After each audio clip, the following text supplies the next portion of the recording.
Matapos ang boxing campaign ni 2024 Paris Olympics bronze medalist Nesty Petesio at Ira Villegas, dalawang malaking international competitions ang planong salihan ng dalawa sa susunod na taon.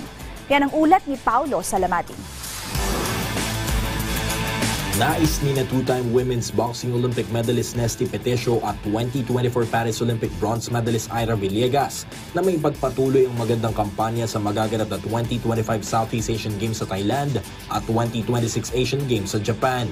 Nasa kabuuang 3 ginto, 6 na silver at 4 na bronze medals na ang nakopo ng 32-year-old fighter na si Petesio sa mga kompetisyong gaya ng Southeast Asian Games, World Boxing Championships, Asian Championships at Olympic Games. Sa panayam ng PTV Sports kay National Women's Boxing Team Coach Reynaldo Galido, maliban sa SEA Games, Asian Games ang pinakatinututukan ni Petesio na kung saan 14 na taon na ang nakalilipas matapos ang huling pagkopo ni former women's boxing team member Annie Albania ng silver medal sa women's flyweight event noong 2010 Asian Games sa China.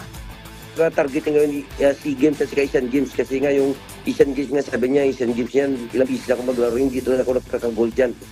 Nais namang lampasan ni Villegas ang kanyang bronze medal finish noong 2019 Southeast Asian Games sa susunod na taon, pati na rin ang kanyang bronze medal win sa katatapos lang na 2024 Paris Olympics sa magaganap na 2028 Los Angeles Olympics. Sa kabila ng umuugong na usapin patungkol sa nanganganib na pagkakatanggal ng sport ng boxing sa susunod na Olympics, sinabi ni Galido na positibo pa rin ang mindset ni Villegas mula sa uhaw na makatungtong muli sa Olympic stage.